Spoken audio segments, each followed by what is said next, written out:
Alright, my Bouncy deck. I originally wasn't going to make a deck profile of this, but I get a lot of hate comments on the video as I made about it, and I think that's kind of funny. Because this deck obviously isn't supposed to be good. It's terrible, but I made it because I had the idea of, what if I created a deck that does nothing but send cards from the field back to the hand? So I went with it and created this.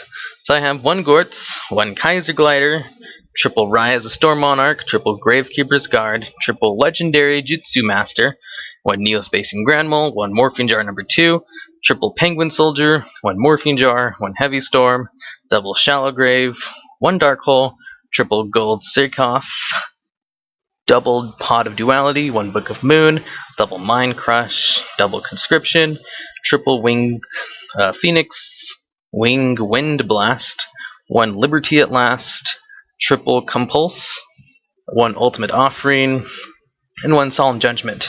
And these are all just a bunch of generic XYZ, and these are just cards I was going to substitute in, maybe. So, is there any real strategy to this deck? No, not really. I just wanted a whole bunch of cards that would send cards back to the hand. But I only want to choose the good cards. If I was going to make it competitive, I would probably add in 3 Gravekeeper's Scout. That way, I could go for some rank 4 XYZ summons. Because that's actually not half bad. Scout with Gravekeeper's Guard. Jujutsu Master, Ryaz, and Wing Wind Blast are the reason Conscription's in here. What it does is you pick up the top of your opponent's deck, and if it's a monster card that, can be normal summoned, you special summon it to your side of the field.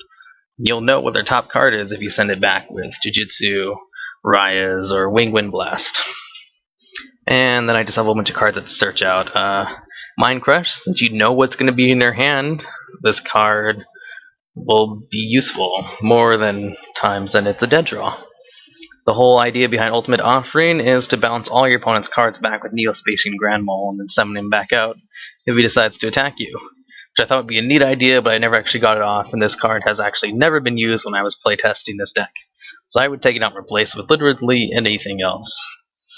Pot of Duality, obviously to search out, Golden Sirkoff, to search out more, and Liberty at Last, just because I wanted to use this card. It's not really that great though. You have to have one of your monsters destroyed, and then you select 2 face-up monsters on the field. You need 2 face-up monsters on the field, and then you can send them back to the deck. If you can actually get this off, it's great, but the fact that you need to have at least 2 cards, like you can't just send 1 back with this, you need 2. So if you have 1 on your side of the field, you're going to have to send it back to the deck if you use it. Compulse is just good by itself. Ryaz, this is like the only way to actually win is if you bring out Ryaz and attack. Because all these cards suck for actually, attacking and doing damage. But Ryaz is actually pretty good. Kaiser Glider kind of sucks. With him, he can destroy monarchs because he's not destroyed by battle if he attacks someone with the same attack as him, which is usually just monarchs.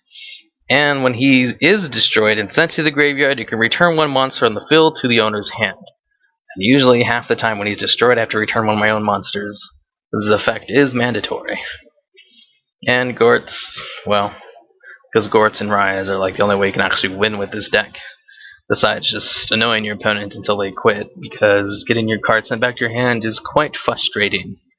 Oh wait, actually you can go for rank 4s with this guy. But with Jujutsu Master sadly being at 3, yeah, it's not that great. But I thought it was fun.